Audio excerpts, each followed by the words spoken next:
Hello and welcome to another gameplay response video. So basically, what I'm going to do is I'm going to play Outrun 2. I really like this game, just kind of felt like giving it a shot. I'm playing it on the original Xbox. Again, don't expect a good gameplay. I'm just going to talk while playing, so I may mess up here and there, but this might work out better than the shooter. So basically on the game, it's actually a really good game. It's a proper sequel to Outrun. If you haven't played it, give it a shot. I think this one's actually exclusive to the Xbox. I know there's one that came out on some of the other systems, but I think that's coast to coast. I haven't actually played that one, so I don't know if it's that much better. Went off the road for a moment. Okay, so for today's response, I'm going to answer two questions. First, I'm going to answer Lawn Boy's post question. Was there ever a game that made you swap consoles?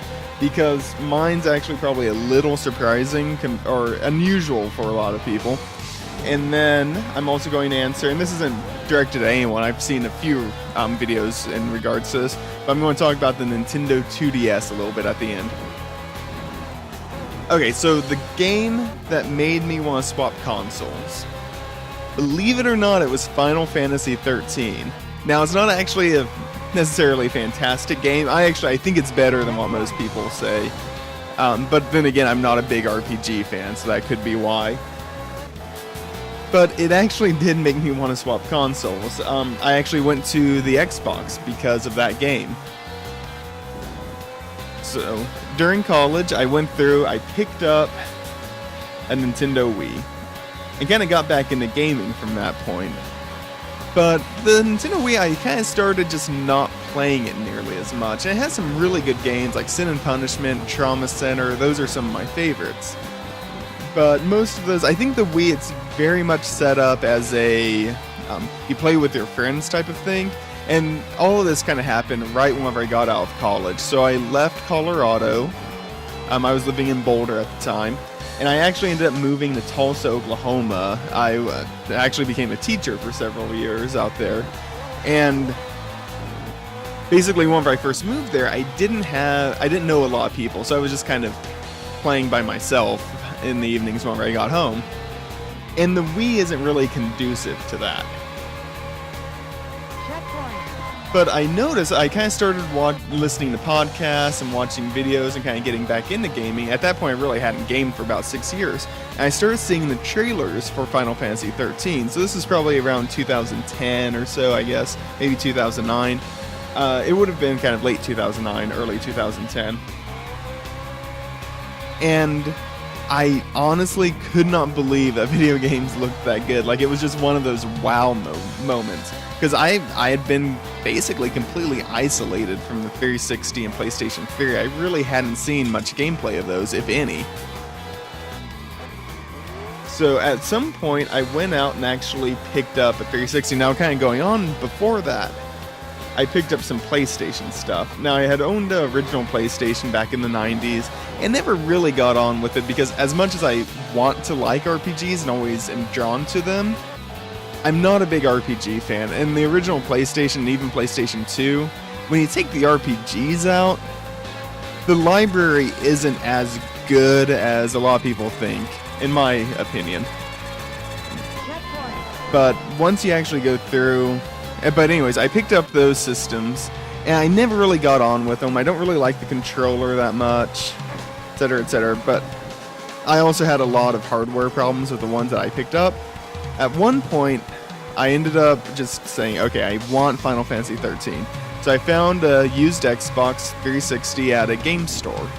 Picked that up with Final Fantasy 13 and Marvel vs. Capcom 3, because Marvel vs. Capcom was kind of the straw that broke the camel's back on actually purchasing the system. I could hold out when it was just Final Fantasy 13. I was a huge Marvel vs. Capcom fan as well.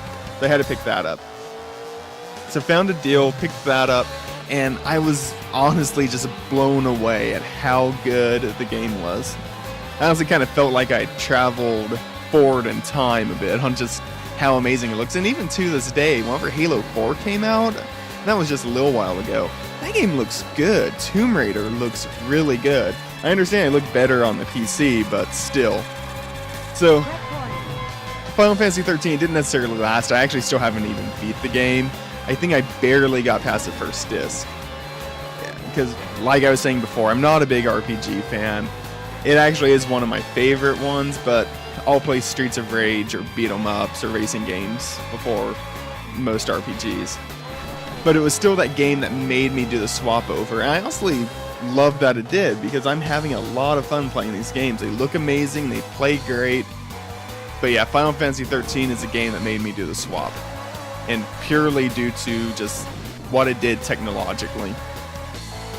So then the second part, I'm going to talk about the Nintendo 2DS a little bit. Because this, and I'm not going to talk about it too much because I don't know how to pronounce his channel name, but it's Almu, I believe. I'll put a link to his channel below. He basically summarizes everything that I think about it very well. Basically, I don't have a big problem with it because it is very much designed for children. You can know that just by looking at it. It looks like a leapfrog system.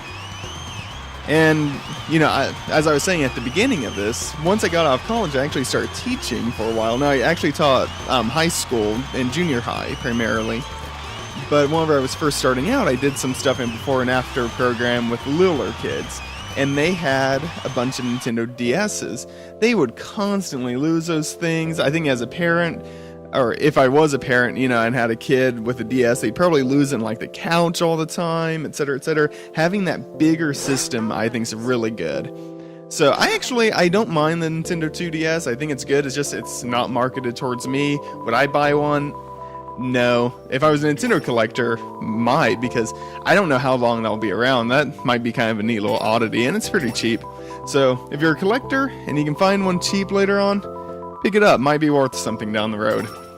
But anyways, I'm working on a review. Go and get that out. As always, like, comment, subscribe. See ya.